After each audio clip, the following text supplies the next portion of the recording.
Welcome to the study Sudeep YouTube channel. ನೀವೇನಾದರೂ ನಮ್ಮ ಚಾನಲ್ಗೆ ಹೊಸಬ್ರಾದರೆ ಸಬ್ಸ್ಕ್ರೈಬ್ ಮಾಡ್ಕೊಳ್ಳಿ, ಲೈಕ್ ಮಾಡಿ ಮತ್ತು ಶೇರ್ ಮಾಡಿ. ಅದೇ ರೀತಿ ಪಕ್ಕದಲ್ಲಿರುವ ಬೆಲ್ ಐಕನನ್ನು ಒಂದ್ಸಲಿ ಪ್ರೆಸ್ ಮಾಡಿ. ಬಿಕಾಸ್ ನಾವು ಅಪ್ಲೋಡ್ ಮಾಡುವ ವಿಡಿಯೋವನ್ನು ನೀವು ನೋಟಿಫಿಕೇಷನ್ ಮುಖಾಂತರ ಜಲ್ದಿ ನೋಡಲು. ಅದೇ ರೀತಿಯಾಗಿ ಇವತ್ತಿನ ವಿಡಿಯೋದಲ್ಲಿ ನಾವು ಏಪ್ರಿಲ್ 14 ಮತ್ತು 15 ಕರೆಂಟ್ ಅಫೇರ್ಸ್ ಬಗ್ಗೆ ಮಾಹಿತಿಯನ್ನು ನೋಡೋಣ. ಮೊದಲೇ ಪ್ರಶ್ನೆ ಬಂದ್ಬಿಟ್ಟು, ಪಾಕಿಸ್ತಾನದ ರಾಜಧಾನಿ ಯಾವುದು? ಇದಕ್ಕೆ ಸರಿಯಾದ ಉತ್ತರ ಇಸ್ಲಾಮಾಬಾದ್. ನ್ಯೂಸ್ ನೋಡೋದಾದರೆ, ಪಾಕಿಸ್ತಾನದಲ್ಲಿ ದಾಖಲೆಯ 25% ಹಣದುಬ್ಬರ. ಅಂದರೆ ಏಷ್ಯಾದಲ್ಲೇ ಪಾಕ್ ನಂಬರ್ 1 ಸ್ಥಾನದಲ್ಲಿ ಇದೆ. ಫ್ರೆಂಡ್ಸ್, ಹಲವಾರು ಕಾರಣಾಂತರಗಳಿಂದ ನಾನು ಸ್ಲೈಡ್ ಮಾಡಲು ಲೇಟ್ ಆಗ್ತಾಯಿದೆ. ಆದ್ದರಿಂದ ರೈಟಿಂಗ್ ಮುಖಾಂತರ ಸ್ಲೈಡನ್ನು ತಯಾರಿಸಿದ್ದೇನೆ. ಅದೇ ನೋಡೋಣ. ಆರ್ಥಿಕವಾಗಿ ಜರ್ಜರಿತ ಆಗಿರುವ ಪಾಕಿಸ್ತಾನ ಇದೀಗ ಏಷ್ಯಾದಲ್ಲಿ ಅತ್ಯಧಿಕ ಹಣದುಬ್ಬರವನ್ನು ಹೊಂದಿರುವ ದೇಶಗಳ ಪಟ್ಟಿಯಲ್ಲಿ ಅಗ್ರಸ್ಥಾನವನ್ನು ಪಡೆದಿದೆ. ಯಾವುದು? ಪಾಕಿಸ್ತಾನ ಹಣದುಬ್ಬರ ಪಟ್ಟಿಯಲ್ಲಿ ಮೊದಲ ಸ್ಥಾನದಲ್ಲಿದೆ.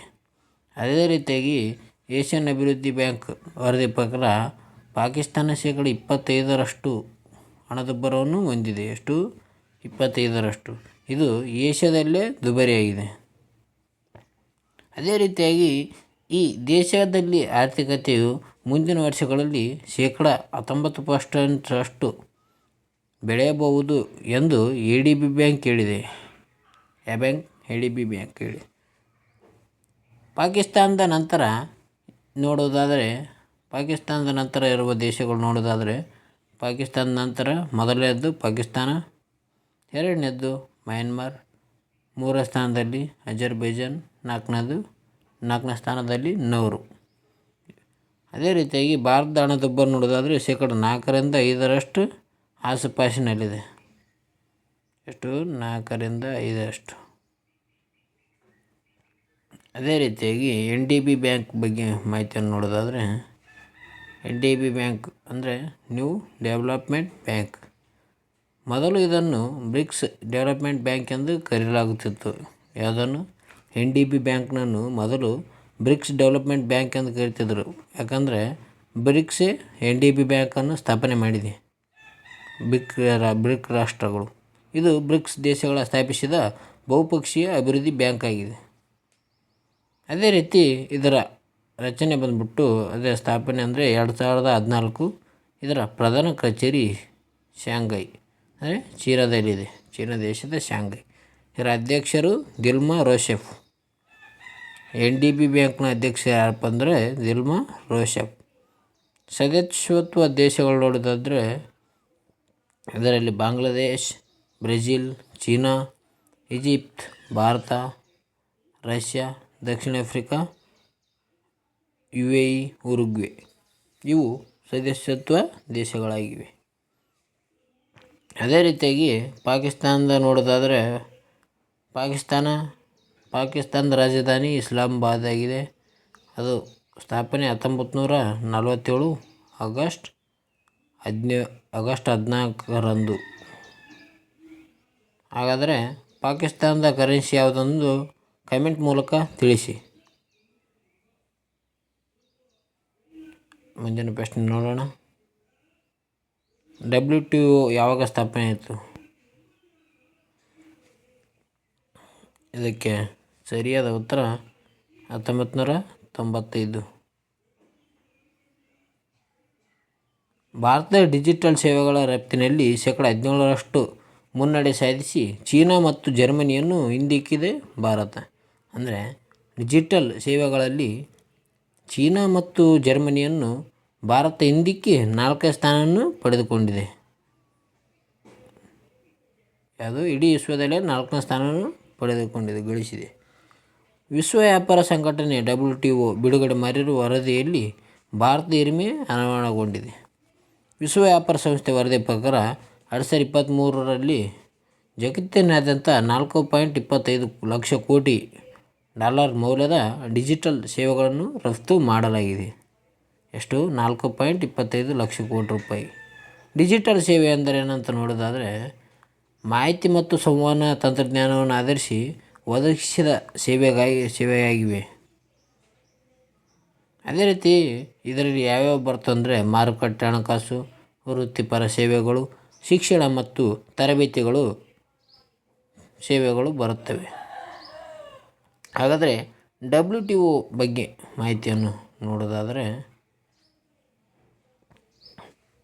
WTO ಮಾಹಿತಿ ನೋಡೋದಾದರೆ ಇದರ ವರ್ಲ್ಡ್ ಟ್ರೇಡ್ ಆರ್ಗನೈಜೇಷನ್ ಎನ್ನುವರು. ವರ್ಲ್ಡ್ ಟ್ರೇಡ್ ಆರ್ಗನೈಜೇಷನ್ ಇದು ಅಂತಾರಾಷ್ಟ್ರೀಯ ವ್ಯಾಪಾರ ನಿಯಂತ್ರಿಸುತ್ತದೆ. ಏನು ಮಾಡುತ್ತೆ? ಇದು ಅಂತಾರಾಷ್ಟ್ರದಲ್ಲಿರುವ ವ್ಯಾಪಾರಗಳನ್ನು ನಿಯಂತ್ರಿಸುವ ಒಂದು ಸಂಸ್ಥೆಯಾಗಿದೆ. ಇದು ವಿಶ್ವಸಂಸ್ಥೆಯ ಅತಿ ದೊಡ್ಡ ಅಂತಾರಾಷ್ಟ್ರೀಯ ಆರ್ಥಿಕತೆ ಸಂಸ್ಥೆಯಾಗಿದೆ. ಯಾವುದು? WTO. ಅದೇ ರೀತಿಯಾಗಿ ರಚನೆ ನೋಡೋದಾದರೆ 1995 ಜನವರಿ 1ನೇ ತಾರೀಕು. ಯಾವಾಗ? 1995 ಜನವರಿ 1. ಇದರ ಕೇಂದ್ರ ಕಚೇರಿ ಜಿನೆವಾ, ಸ್ವಿಟ್ಜರ್ಲ್ಯಾಂಡ್. ಜಿನೆವೆಯಲ್ಲಿ ಕಂಡುಬರುತ್ತೆ, ಸ್ವಿಟ್ಜರ್ಲ್ಯಾಂಡ್ನಲ್ಲಿ. ಇದರ WTOರ ನಿರ್ದೇಶಕರು ಯಾರಪ್ಪ ಅಂದರೆ ನೊಗೋಜಿ ಒಕೊಂಜೋ ಐವೆಲಾ ಇದ್ದಾರೆ. ಇದರ ಯಾರು? WTOನ ನಿರ್ದೇಶಕರು. ಅದೇ ರೀತಿಯಾಗಿ ಅಧಿಕೃತ ಭಾಷೆಗಳು, ಈ WTOನ ಅಧಿಕೃತ ಭಾಷೆಗಳು ನೋಡೋದಾದರೆ ಇಂಗ್ಲೀಷ್, ಫ್ರೆಂಚ್, ಸ್ಪ್ಯಾನಿಷ್ಗಳು WTOನ ಅಧಿಕೃತ ಭಾಷೆಯಾಗಿವೆ. ಸದಸ್ಯತ್ವ ದೇಶಗಳು ನೋಡೋದಾದರೆ WTOನ ಸದಸ್ಯತ್ವ ದೇಶಗಳು 164 ಇದ್ದಾವೆ. ಅದೇ ರೀತಿಯಾಗಿ ಮುಂದಿನ ಪ್ರಶ್ನೆಗೆ ಹೋಗೋಣ. ರಾಷ್ಟ್ರಲೀಗ್ ಸಮಾವೇಶ ಯಾವ ದೇಶಗಳ ಮಧ್ಯೆ ನಡೆಯುತ್ತದೆ? ಇದಕ್ಕೆ ಸರಿಯಾದ ಉತ್ತರ ಭಾರತ, ಉಜ್ಬೇಕಿಸ್ತಾನ್. ಭಾರತ ಮತ್ತು ಉಜ್ಬೇಕಿಸ್ತಾನ್ ನಡುವೆ ರಾಷ್ಟ್ರಲೀಗ್ ಜಂಟಿ ಮಿಲಿಟರಿ ವ್ಯಾಯಾಮದ 5ನೇ ಆವೃತ್ತಿಯು ಉಜ್ಬೇಕಿಸ್ತಾನದ ಟರ್ಮೆಜ್ನಲ್ಲಿ ಏಪ್ರಿಲ್ 15ರಂದು ಪ್ರಾರಂಭಿಸಲಾಯಿತು. ಯಾವುದು? ಭಾರತ ಮತ್ತು ಉಜ್ಬೇಕಿಸ್ತಾನ್ ನಡುವೆ ರಾಷ್ಟ್ರಲೀಗ್ ಸಮರಾಭ್ಯಾಸವನ್ನು 5ನೇ ಆವೃತ್ತಿಯಾಗಿದೆ. ಇದನ್ನು ಉಜ್ಬೇಕಿಸ್ತಾನದಲ್ಲಿ ಟರ್ಮೆಜ್ನಲ್ಲಿ 15ರಂದು ನಡೆಸಲಾಯಿತು, ಏಪ್ರಿಲ್ 15ರಂದು.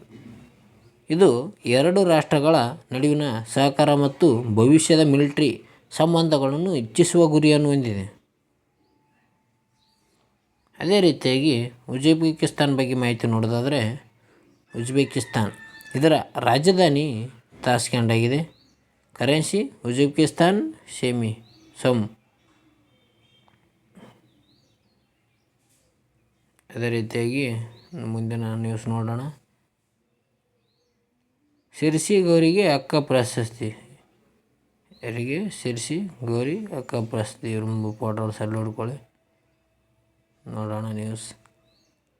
ಭಾವಿ ಗೌರಮ್ಮ ಎಂದೇ ಖ್ಯಾತರಾದ ಶಿರ್ಸಿ ಗೌರಿ ನಾಯಕ್ ಅವರು ಅಕ್ಕ ಪ್ರಶಸ್ತಿಗೆ ಭಾಜನರಾಗಿದ್ದಾರೆ.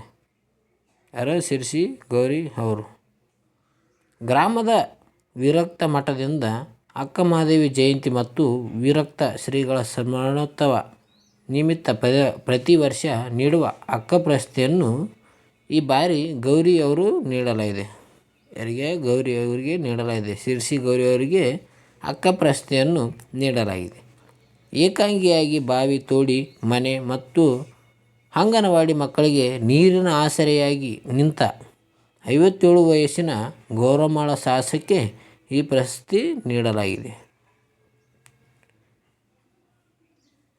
ಅದೇ ರೀತಿ ಅಕ್ಕ ಮಹಾದೇವಿ ಬಗ್ಗೆ ಸ್ವಲ್ಪ ಮಾಹಿತಿಯನ್ನು ನೋಡೋದಾದರೆ ಅಕ್ಕ ಮಹಾದೇವಿ ಕನ್ನಡದ ಪ್ರಥಮ ಮಹಿಳಾ ಕವಿಯತ್ರಿಯಾಗಿದ್ದಾರೆ.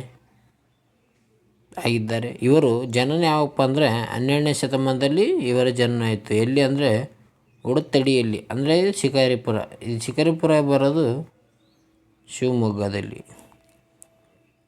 ಅದೇ ರೀತಿ ಮರಣ ಶ್ರೀಶೈಲ ಬಳಿ. ಇವರ ಅಂಕಿತ ನಾಮ ಯಾವುದಪ್ಪ ಅಂತಂದರೆ ಅಕ್ಕ ಮಹಾದೇವಿಯ ಅಂಕಿತ ನಾಮ ಚೆನ್ನಮಲ್ಲಿಕಾರ್ಜುನ. ಏನು? ಚೆನ್ನಮಲ್ಲಿಕಾರ್ಜುನ ಅಕ್ಕ ಮಹಾದೇವಿಯ ಅಂಕಿತ ನಾಮವಾಗಿದೆ. ಇವರ ಅಕ್ಕ ಮಹಾದೇವಿಯ ತಂದೆ ನಿರ್ಮಲಾ ಶೆಟ್ಟಿ, ತಾಯಿ ಸುಮತಿಯಾಗಿದ್ದಾರೆ.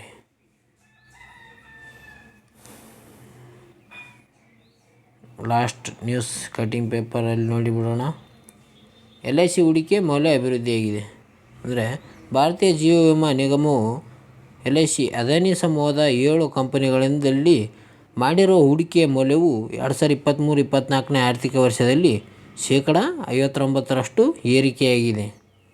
ಅಂದರೆ 2023 ಮಾರ್ಚ್ 31ಕ್ಕೆ 38,471 ಕೋಟಿ ಇದ್ದ ಹೂಡಿಕೆ ಮೊತ್ತವು ಈ ವರ್ಷದಲ್ಲಿ ಮಾರ್ಚ್ 31ಕ್ಕೆ 61,210 ಕೋಟಿಗೆ ಮುಟ್ಟಿದೆ.